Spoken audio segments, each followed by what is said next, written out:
Hi, I'm Laurie from Interior Design Community, and I have a wonderful show for To the Trade today.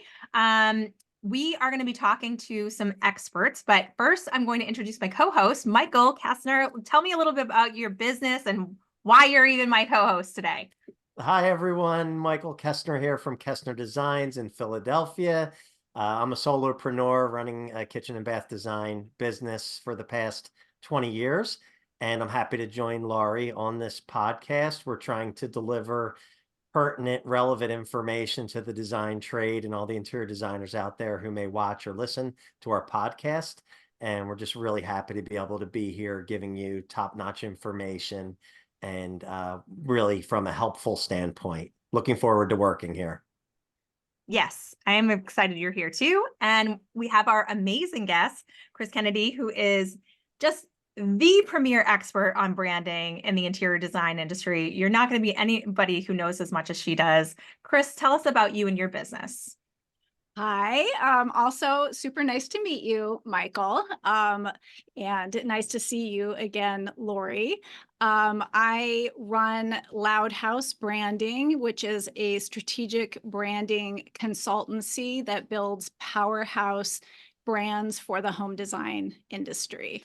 And my approach is to really use strategy. I go far beyond what you would consider traditional branding and instead really marry brand identity with financial and operational strategy so that all of your efforts as a business owner are pointed towards your view of success for your business in the long term. So it's not just about marketing. Marketing is one piece of it. I really use brand to drive the activities of the entire business. And I mean, you know me, I could talk about brand all day, every day. Like, I just think it's so interesting. I know, and I actually love that about you. We talk a lot. I'm a nerd, yeah. So, you know the design industry. You know that a lot of designers start their businesses solo entrepreneur, and branding is not the first thing they're thinking about. They're thinking maybe about how am I going to get that first client? How am I going to pay my bills? Things like that. What is branding, and how important is it that designers develop that on the early side of their business? It's, when you sent me the title of the topic for this conversation, and I don't remember the exact wording, but it had to do with brand and it had to do with personal brand. And I'm like, wow, just in that like one statement, there is a lot to unpack there, because first you have to talk about what's a brand, because it's almost never what people think it is. I think folks are often thinking when they're thinking about branding, they're thinking about their logo, they're thinking about their color, their brand colors and their fonts. And that is your like brand visual identity. But what a brand actually is what other people think about you. It is like brand is actually a very amorphous concept. It's basically your reputation. It's what other people say about you, what they think about you. So I consider brand strategy to be the act of trying to influence how other people think about you. And there is a marketing component to that, obviously. So, what does your website look like, and what your logo looks like, and all that, what your main messages are. That has some effect on how people think about you. But even, I don't know, maybe even more than that is just actually how you run your business. So it's how you're interacting with your potential clients, with your clients. Once you have them, what kind of experience are they having with you? That is as important as, like the Instagram post that you put up there. So when you're trying to influence people's perceptions, that is everything from your very like how you answer the phone to what, like how easy the invoicing process is for them, or the types of vendors that you're using in terms of, is that going to make, the type of client you want to work with happy? Like all of your activities are part of how does that person experience what your brand is. So that's a Wow. That's a great answer. I am seeing the emoji with the head exploding. That is a lot to, first of all, It's a probably everyone lot. listening is unpacking their whole life story right now, and they're saying, where do I begin? Oh my Yeah. goodness. That's a lot. I mean, even for me, a veteran in the design industry, and this is fantastic information. I'm excited to dive into it. Yeah. And that actually leads us to a great question. What are the first steps that you need to take to try to figure out what your brand is?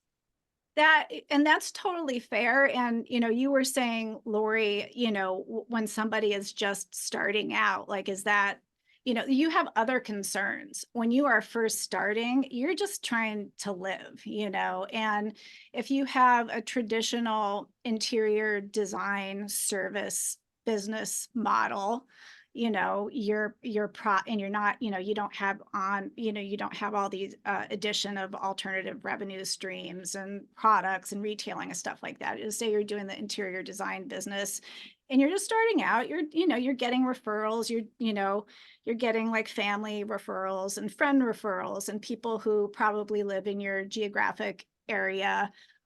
You're getting a little, client love that way, and you're just trying to like cover your expenses and get started out there. Like you have very practical issues that you're dealing with. At the same time, people are feeling a lot of pressure on, like I have to do all, whatever. Should I be on TikTok or Instagram Reels? And, and I need to do social media, and I need, which email marketing platform should I sign up for? And, like there's just so much. And so, when you're thinking about branding, I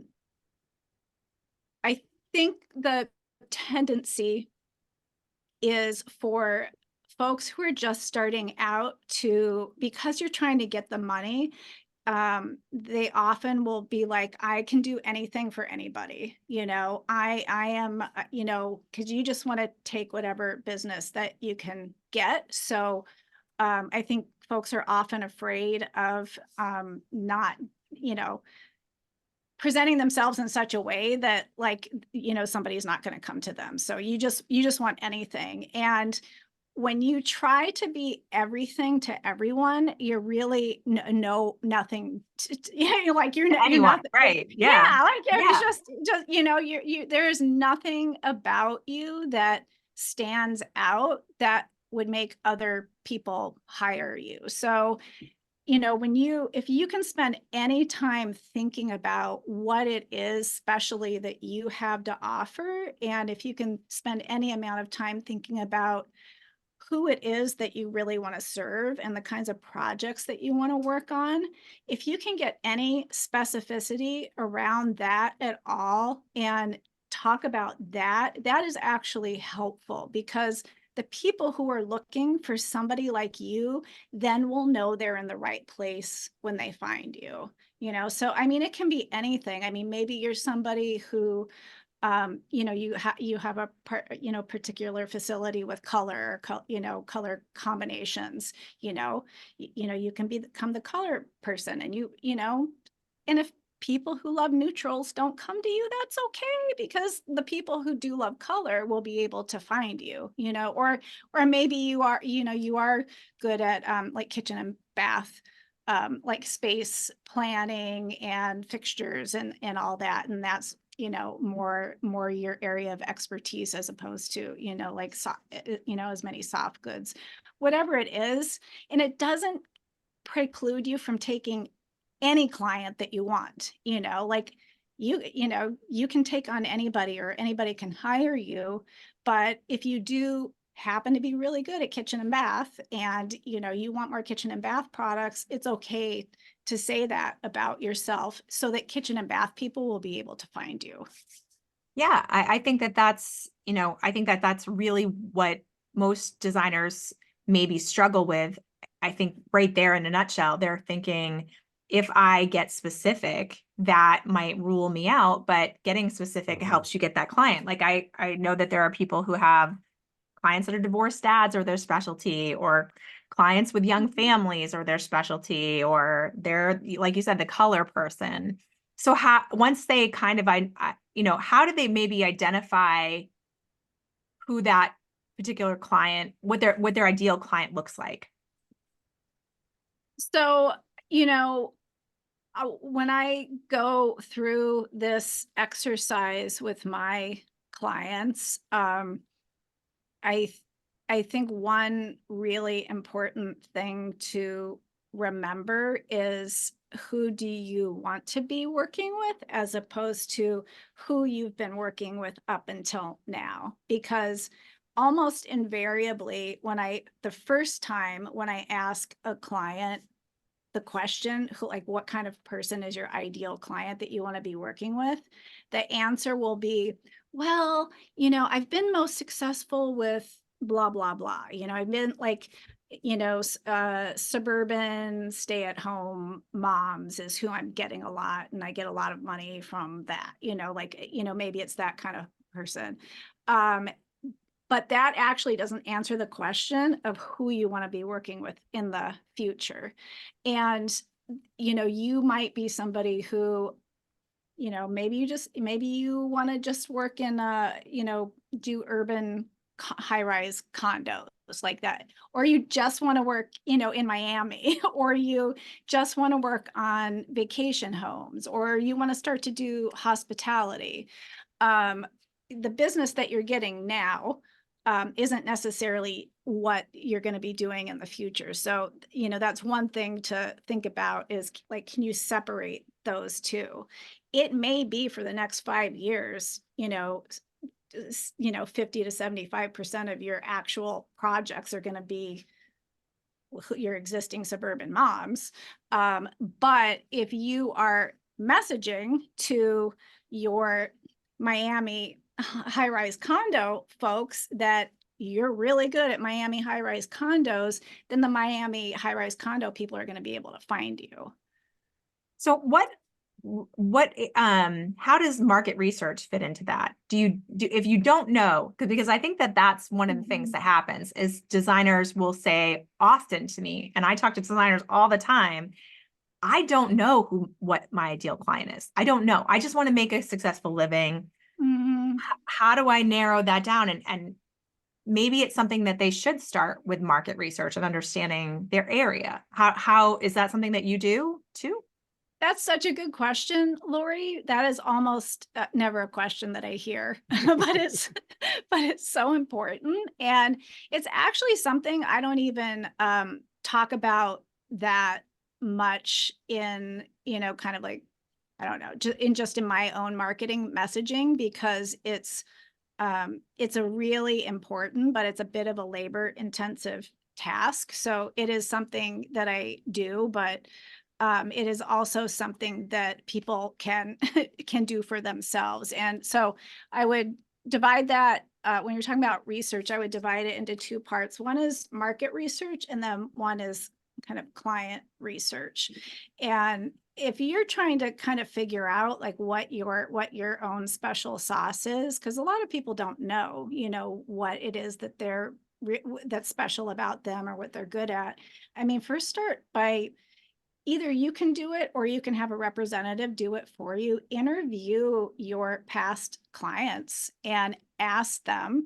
And sometimes, I mean, that's why it's good for me to do it for my clients, because they can be, sometimes feel a little bit more open with me than they would, directly to your face. But you can have a representative or an assistant or something, ask for you, but just say, can you, can I have 15 minutes of your time? We appreciated you, value you so much as a client, and, really appreciate your input. And we always want to improve. So any feedback that you can give, and, and they'll usually tell you what it is you were good at, what it is you weren't that good at, a service that they wish that you offered, that they didn't see at the time.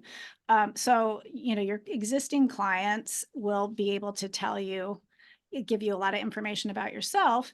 And then, you can do market research in your area, with the interior design, you're generally, starting with like a geographic based business. So, you are at least to start out with confined by the area in which you are willing to travel, so for, people who are just starting out, it's like usually your city, right? So who else is working in your area in the market where you currently have a toehold? You'll have your like really big name, flashy, award-winning designers that are, often in magazines. And if you're already kind of at that level, you know who those folks are.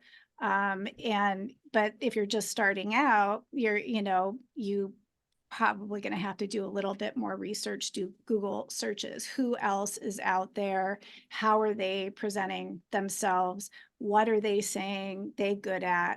Who are they saying that they're serving? And how are you distinctive? How do you stand out from that group of folks? I think part of that is going to be a little bit of a rite of passage for a budding designer, someone who's just starting out, because they don't have the past clientele to provide feedback. And I think that maybe taking a job to explore, or just seeking out projects to find out if that's their niche, right? Because some things are going to land better than others, and the feedback is critical, and anyone who doesn't solicit feedback from their past clients is really missing a great opportunity, because you were already there. Ask the questions, get the feedback. But to your point, Kris, I feel like some people might not know where to research is. I know with National Kitchen Bath Association, I'm a member with them, and they provide market research to people periodically through email.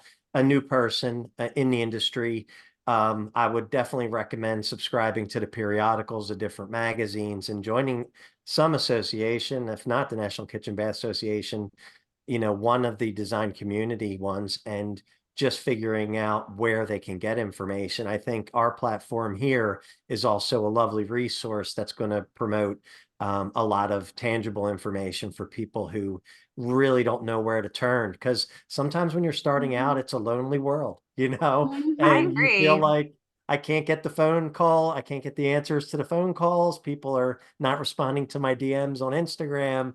It happens to me in today's day and age, and I have a huge network, but sometimes people's time is it's really tied up and it's hard to get to them. So patience is a virtue with this. I think you would agree to.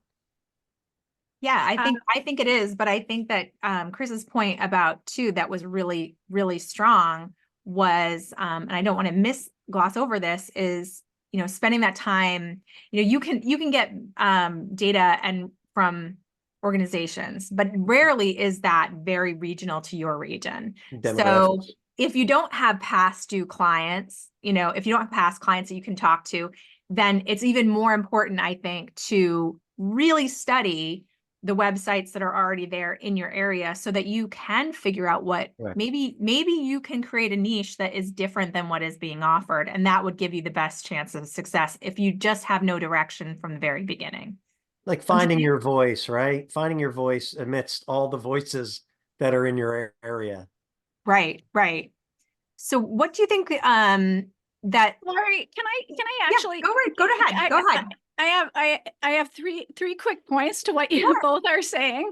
The first one is, for folks who don't have any past clients, I also think it is totally fair to just interview people in your life who know you. So like people who are close to you, like your good friends, or maybe people that you studied with, or some of your own bosses, like anything, like to give people will have opinions about what your strengths and weaknesses are. So like, even if it's not, specific to an interior design project, if you are just starting out, somebody is going to, be able to say like, oh, you're very methodical, or you're very creative, or you're really good with process and follow-up, or really good with communication, like, something. So it gives you something to work with too. So it's crazy how you can now use Chat GPT to do some market research for you. So, honestly, that's a whole other podcast, but you can just go in there and pay for the Chat GPT for the $20 a month. It is like well worth it. And if you don't know where to start, say, I want to do market research on this area and I don't know where to start. Can you please direct me on what questions to ask you, or, how to find out this information to do some market research. And then what I wanted to say to your point, Michael, is in terms of finding out what it is that you want and where you're good at. I totally agree with that, that iterative approach, because I think females especially, I feel like we have to be perfect, and you just kind of have to nail it right off the bat. And I really always want to give people permission to try and learn, try and learn, try and learn. Everything is just a learning experience. And maybe you think you want to do Miami condos, and then you get down there and you realize the logistics are too difficult. The Miami people are not very nice to you, whatever it is, you tried it and you didn't love it, and that's okay. Move on. It's okay to try things and learn, and people evolve, designers evolve. As designers get bigger projects, or they have more flexibility, or they have more support staff or whatever, what they're able to do is different, 15 years in, than what you're able to do right now too. So, I think designers are always evolving anyway. Yeah, I think ChatGPT is an excellent tool to not only find out your brand, help yourself find your brand identity, but also, do the tasks you need to do to get content out there that would project that brand to your audience. How consistent do you think personal branding needs to be, maintaining a presence across platforms and channels? I mean, that's the trouble I think most designers are facing now, is being a little spread thin. They were on Facebook groups, maybe, and Facebook pages, then they had Instagram to manage. Now they might be trying TikTok, they might be trying a podcast, they might be trying, to do a video show on YouTube or something. And it's a lot. And I can sense it from designers that they're feeling very overwhelmed, but is that, if they're going to do that, and how should they do that? And is the consistency important?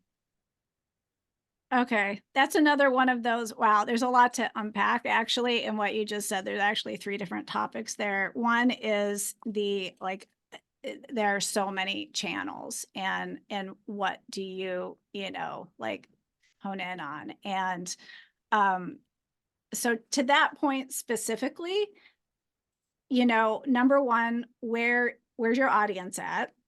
Where are they already spending time? So, do you have a super young audience? Do you have more of an older, more professionally established audience? Do you have a very serious audience that cares about, they're all about the numbers and process, or do you have are you, is your audience more of I'm really into woo and how the space feels, and where are they hanging out? So that's one piece of it. And the other piece of it is what do you have the bandwidth and interest in actually doing? Because you should do the thing that you are able to do.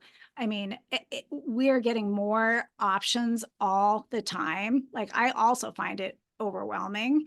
And I increasingly, even for myself, feel like I'm just going to do the thing that feels easier and more natural to me, and just stake that out and own it. You don't need to do everything. Just start with one. And if you get a handle on one channel or one platform, then go to the other one. Right. You're really good at communities, right? That's a skill set that you have. That's not my thing so much, I don't have the natural energy to go in and manage lots of group conversations in sort of community platforms. I'd probably more have a teacher type of personality. So I know that, and I'm not going to try and be something that I'm just not naturally. So, just kind of go what feels natural. In terms of being consistent, so when people, you hear that a lot, people recommending you have to be consistent, you have to be consistent. And I don't think of it like the way that I hear it from other people is you have to impose discipline on yourself and you have to follow these rules and, and it all has to be like perfect. I think of it more as, oh my gosh, there's so much you could say and so much you could do, and it's so much effort and it takes so much time. Like just do the smallest amount of effort that you need to do in order to get kind of the biggest bang for your time, So like you could say 100 things about your business or what you do or how you do it, but like you really only need to like you know repeat like 3 or 4 things that people really need to know about you, and just say those in different ways or expand upon those in different ways. So to me, that's the way that I interpret being consistent is like, don't kill yourself, trying to come up with like new, different, novel all the time, because the chances that your audience has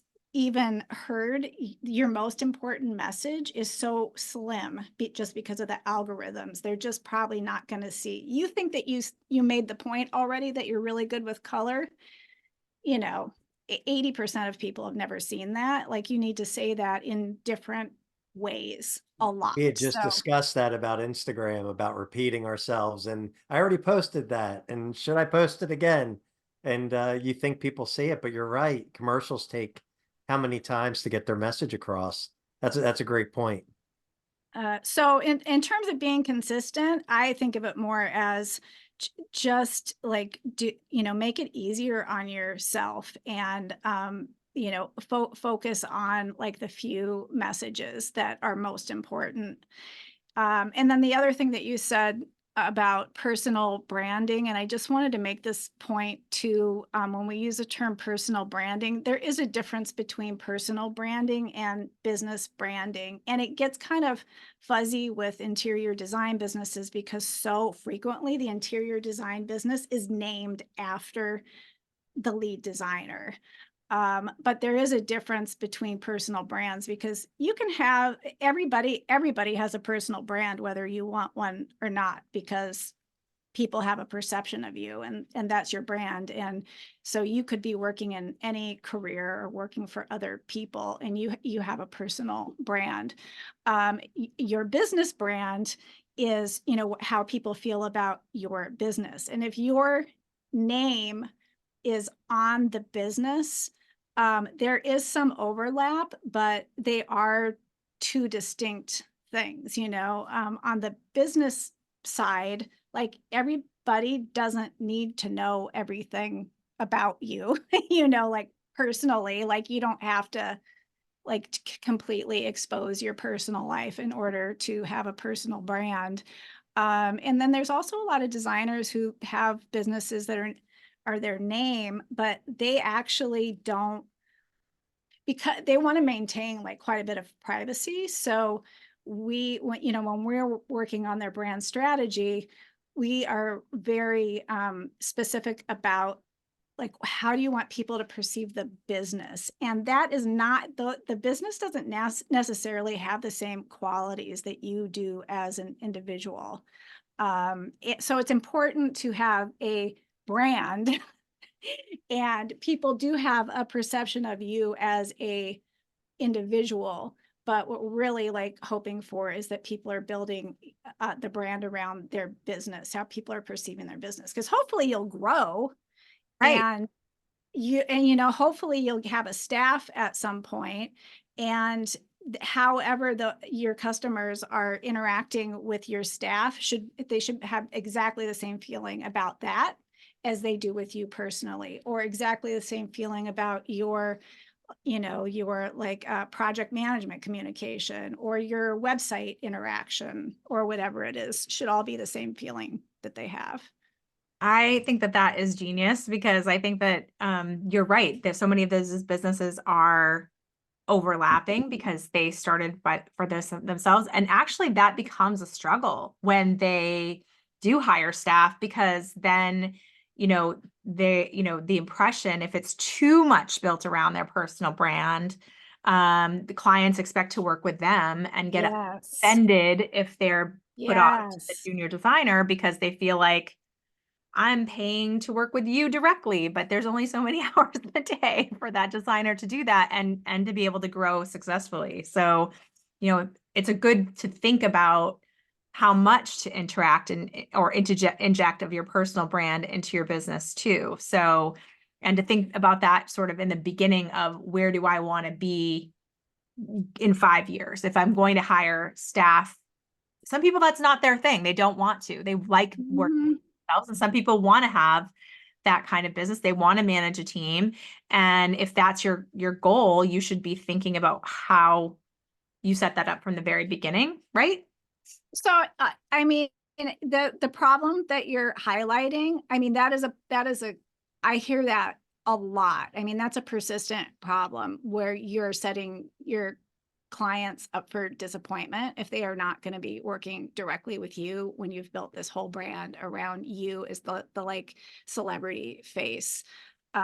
So yes, I totally agree with you on that. And what was the last point that you just made? Well, I was just saying, how should you be setting it up in the beginning? Oh yeah. So the other thing to think about, and you don't usually think about this right at the beginning, but clients do start thinking about this several years in, is your business a saleable asset? Like, are you building it that way? Because if you are thinking that it is something that you can sell later on, but you have so built the business around your participation in it, it makes it less attractive to sell. Or can you build something that is a bit more of a system that has really brand guidelines and a consistent customer experience that maybe somebody wants to take over?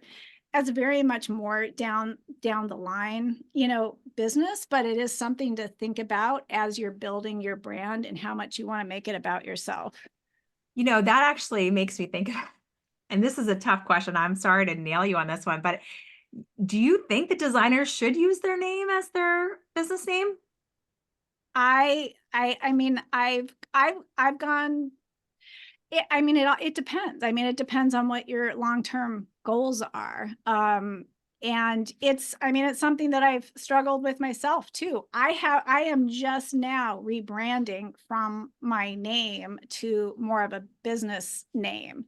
And the value of having your name associated with your business, and this is particularly true for somebody like me who already had name recognition in my industry as a magazine editor, is like people at the beginning are completely going off of what they know about me, my reputation and credibility, but it's never felt comfortable for me because I'm much more of a behind the scenes person, but for other folks, it's just what you want out of the business. I mean, a lot of people really they love being the face of the business, and they love being public personalities, and part of their legitimate goals as a business owner is to get public recognition for what the good job that they do, and that is okay.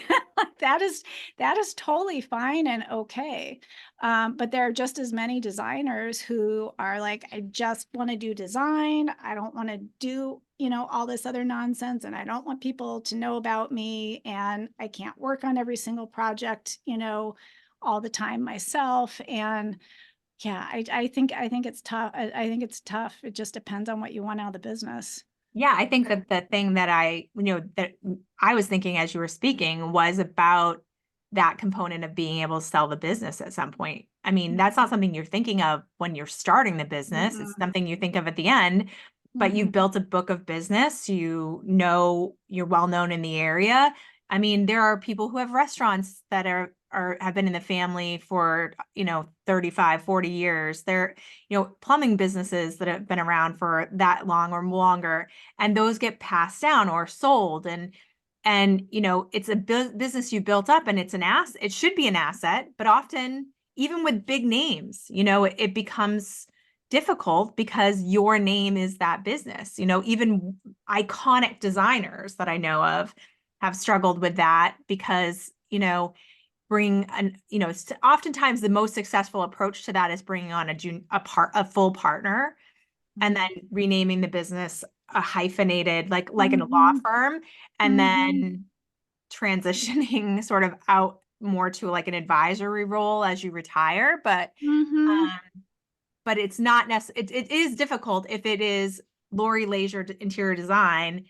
How am I going to sell Laurie Leisure Design if Laurie Leisure doesn't work there? And and that's something I've struggled with even for interior design community. I think it's such a valuable resource for people, but it does take me to run it. And, but I hope that at some point, not to sell it, but that it becomes, if for whatever reason I died tomorrow, I knock on wood that I don't,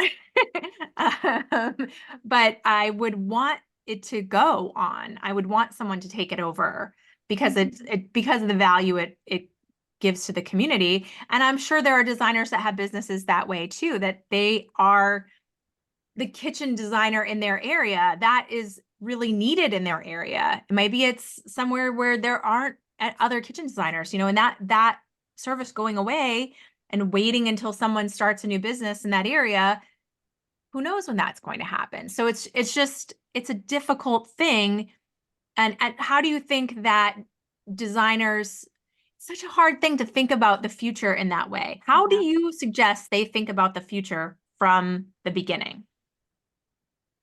I mean, I always work in increments of 5 years. So, when I'm taking my clients through my brand strategy framework, and one of the first couple of things that we really define is the vision statement, which is like a whole lot of thinking that basically goes into 2 sentences, which is, if your business is successful, if it achieves everything that you want it to achieve, what does that look like in 5 years? Like literally, what does it look like? What kind of projects are you doing? How much money are you making? How much, time, schedule flexibility do you have? Where are you doing this work? And I think it's really hard to, I just think it's really hard to look at, especially with technology, the rate of technological change that there's been. I think it's hard to look out past 5 years. And plus your life changes, you don't know, like you get married and like your spouse, has to relocate, or, you have kids, and like now you're trying to manage a different schedule, or you cannot travel that much. So I don't even know if it's possible for most people to like look out 20 years. But even if you're not talking about selling the business in terms of your presence as a personality owner in it, it's just as likely, in my experience with my clients, that even if you're not actively thinking about, eventually selling your business, you do come to a point in your business where you have the flexibility to do more of the stuff that you want to do and less of the stuff that you don't want to do. So you can hire, you're in a position where you can hire an operations manager so that you don't have to spend so much time doing like the admin work, or you can do just the hospitality projects, or you can do just the out of town projects. But it's going to be something that doesn't require your participation in every aspect of the business. Like you have to do everything, when you're first starting out. Yeah. So, even if you want to step back in any way, just because you want to do, you just want to do the fun parts of the business, you still have to take that into consideration, because you don't want to set up this expectation where you're disappointing folks who are expecting to work with you, Work with you you. know, the whole time. How do you handle that, Michael? Well, I did. I've been thinking of a couple different things, and I did want to add. We started this conversation about, the origin of the branding for the person starting out in a trade, and a lot of us have worked for other people where our name wasn't recognized and the company's name was. So breaking out of that shell, all we wanted to do was be recognized and noticed, and hey, it's me, and this is what I do, and you can work with me, and establishing your business that way. And when you spoke of different, Kris, you spoke earlier of differentiating yourself amongst the other designers in your respective area. And that personality is one of the things that I strive to get across, because my ideal client is someone who understands, who I am and my personality, and knows that I'm passionate about my craft, but I also like to have fun. It's a very Mhm. serious thing that we do, working with people's lives in their homes. And I think that adding levity here and there is important at the right time, of course. And, you need to work with someone, I think, where I am in my career, that can mirror that, or that I can mirror them, and we can work together that way. Because if we're not simpatico in this relationship, it's just not enjoyable. And I don't want to work just to work. I want to have fun at what I'm doing. And anyone building their own brand, they really, it's such a scary thing to come out and say, this is who I am, this is what I like, this is what I'm good at, without marked progress behind you. But then when you get some traction in our industry, you have to spread your wings and say that. I always tell people, don't be afraid. What do you have to lose? The only thing you're going to Mhm. do if you fail is learn a lesson, and then you'll only improve from there. And branding is one of those things, Kris, that I think a lot of us, as you know, we're stumbling, trying something and backing off, and then trying something else. And we're not sure if there is a pattern. I think Laurie had spoke of that earlier, of like, what are the steps, right? And it's like, Mhm. there's got to be some kind of layering and some momentum that's gained through that layering, so that we know we're headed in the right direction.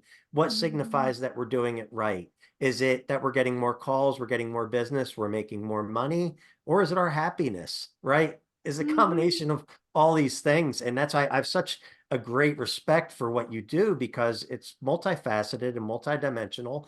And you can't just put your finger down on one thing and say, this is branding. We're going to start here, and we're going to get there eventually. My question for you would be, what's your suggestion for the person starting out as the first thing to really focus on about themselves and getting their voice out there? And especially specifically with social media, is it people seeing you doing things? Is it photography? Is it video? Is it actually the auditory response people will have from hearing your voice? What do you think takes precedence today, or where we're at right now? Such a good question, because everybody has, different opportunities at the point that they're starting out. But I think that um, the very first best thing that you can do is just try and figure out what makes you different from the other people who are in your same position, who are also offering the same service. Why would somebody come to you? Like, what is it that you have to offer? And like, what is the ultimate benefit that your client is going to receive from working with you? Um, and I, it, you know, it's a, it's not easy. Like, Tricky. It's it's definitely tricky. I mean, that's it's not like, it's just not like a plug and play formula, but you also have to be, it forces you to get honest about yourself, what you're good at and not good at, and also what you really want, and to be honest about what you want. I mean, I think that if you're talking about just like the business in general, and what's considered, good business practices, according to like, Harvard Business School, it's like scale, grow, profits, like blah, blah, blah, like, get big, and that is just I mean, that is one factor, but there are a lot of different reasons why people get into business, especially creatives, why creatives get into business for themselves. I mean, there's there's personal satisfaction, there's schedule flexibility, there is that, wanting people to recognize what you're doing creatively. Like there's a lot of different reasons. So, understanding like being honest with yourself about what it is that you want.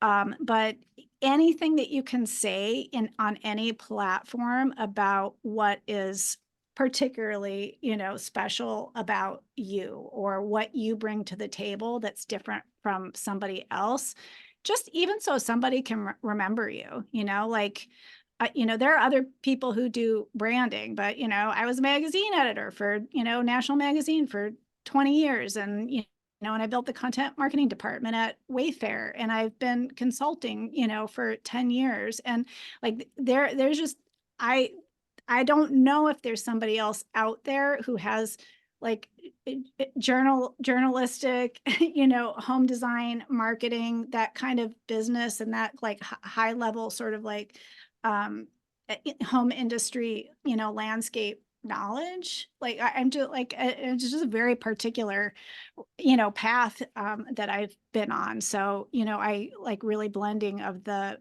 bit of the business marketing and the home design together. But everybody has something, about them.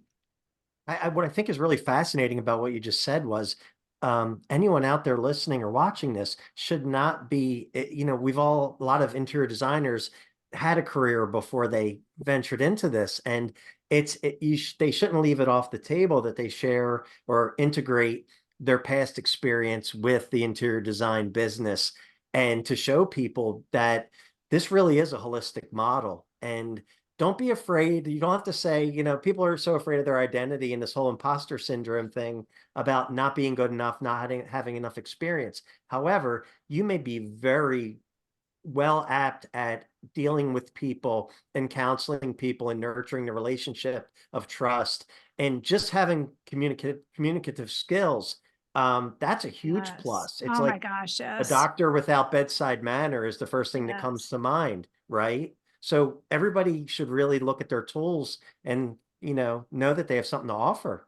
It's so true. Yeah, especially for career changers, if you Mhm. have any kind of experience that you have, like interior design is such an emotionally intimate business.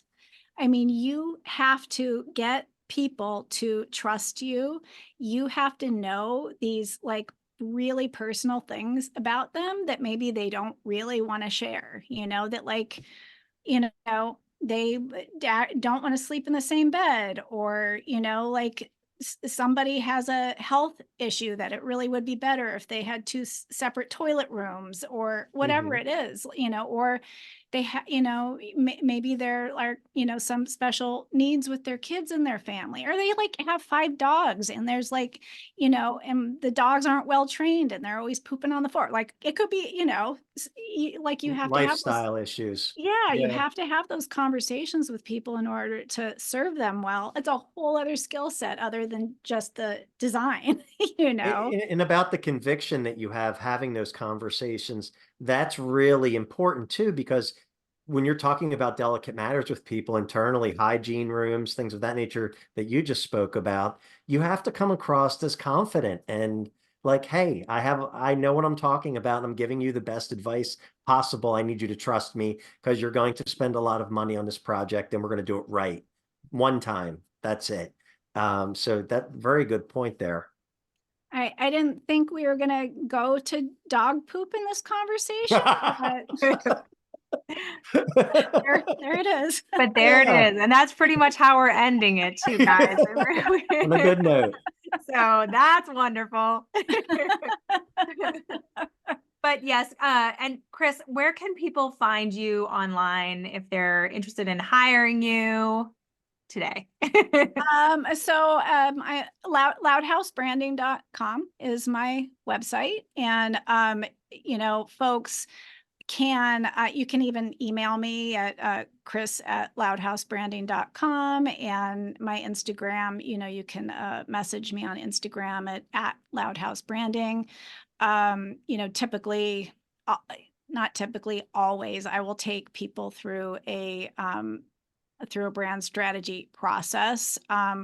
And I just wanted to throw in my 2 cents. The reason why I myself rebranded from Kris Kennedy strategy, which is what I had been, the prior 9 or 10 years, to LoudHouse Branding, is that I had been doing, like the full suite of business development, brand strategy, content strategy. Like people would come to me, I would solve a lot of different problems, but always, always, always, those problems always were solved if we started with brand strategy first. I just think it is so important in terms of being able to make every business decision operationally and marketing in your business easier. So it doesn't matter what issues you have in your business. I always make people start with that, where we talk about things like ideal client and what's the mission of your business and what's your brand personality and what are your messaging priorities, what are the values of your company. Because if you know the answers to those questions, every other decision you have to make, whether that's like a staffing hiring issue, whether it's, whether to invest in a certain, which software you use or what social media channels to be on, all of those questions are like 1,000 times easier to answer if you've already figured out what your strategy is, the answers to these eight components of a brand strategy. So that's what I do. That is amazing. I mean, honestly, I'm here. I'm sure I can visualize every interior designer out there with a big light bulb above their head going, okay, it's because it sheds light on everything else, right? I mean, that's the point. Wow. Well, thank you so much, Kris. We really appreciate it. And thank you, Michael, for coming on. My And pleasure. Nice to This was meet you, great. This was Michael. great. Yes. Very nice to meet you, Kris. And come back for us next week. We're going to have another exciting podcast. Stop recording. All right. Stop the video. Stop record. Oh,